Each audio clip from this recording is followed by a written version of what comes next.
आकृति में A B समांतर है सी डी के। ये जो ए बी रेखा है किसके समांतर है? ये रेखा सी डी के समांतर है ना। कोण ए पी क्यू बराबर 50 अंश, मतलब कि कोण ए पी क्यू बराबर ये 50 अंश दिया है, और कोण पी आर डी बराबर 127 अंश।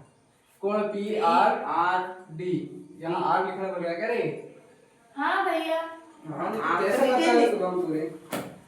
थोड़ा सा गलती हो गई। यहाँ आर लिखो है ना। पी आर डी बराबर कितना? 127। ठीक है, ये बीच में जो अल्फाबेट आते हैं मतलब वही बिंदु पे कोण बन रहा है ये बताते हैं ना। जैसे यहाँ P है तो P पे कोण बनेगा, इसलिए अपन कैसे पढ़ेंगे? A P Q.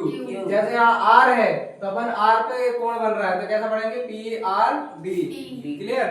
बराबर कितना दिया है? 127 अंश। तो x और y ज्ञात करना है। तो आकृति में x यहाँ दिया है, y यहाँ दिया है। ठीक है, चलो क्या ज्ञात करेंगे? दिया है अपन को ए बी समांतर सी डी तथा तिर्यक रेखा पी क्यू है ना। ये P और ये Q, इसको क्या करती है? उनको क्रमशः P और Q पर काटती है ना। तिर्यक रेखा ये वाली P और Q, बिंदु P और बिंदु Q पर काटती है। क्लियर? इसीलिए कोण, अरे इधर ध्यान दो रे, इसीलिए कोण पी क्यू आर बराबर कोण ए पी क्यू है ना। कैसे पता चला?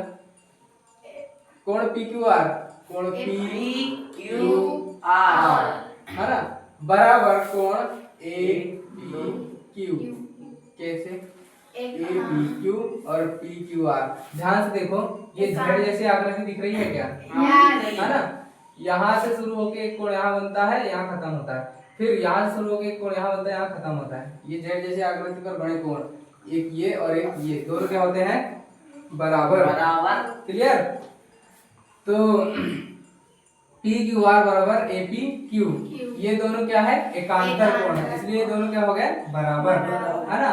और पी क्यू आर बराबर ये पी क्यू आर क्या दिया है अपन को? x, और ए पी क्यू बराबर क्या दिया अपन को? ए पी क्यू बराबर 50। क्लियर? ये अपन को दिया है, बता दिया अपन ने। अब ए बी समांतर सी डी है ना, यहाँ प्रश्न में दिया था।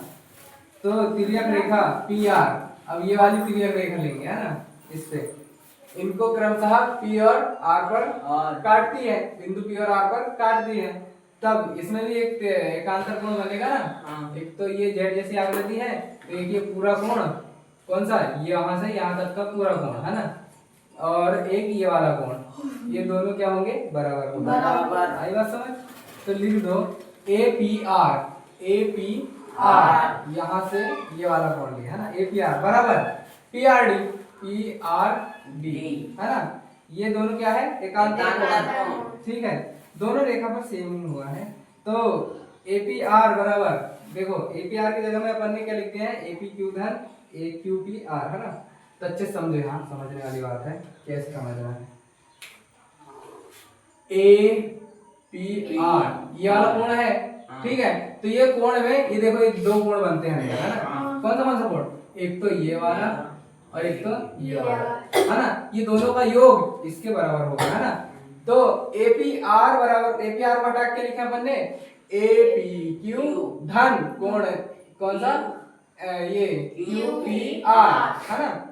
ए पी क्यू धन क्यू पी आर, मतलब कि ये वाला कोण और ये वाला कोण का योग कितना होगा? ए पी आर के बराबर 180 ए पी आर के बराबर। तो ए पी आर हटा के अपन ने लिखे हैं ये वाला कोण धन ये वाला कोण है ना, क्योंकि ये है ना, ये अलग अलग है ना। यहाँ से बीच से कटान बिंदु है, यहाँ से एक रेखा आई है, तिर्यक रेखा है ना।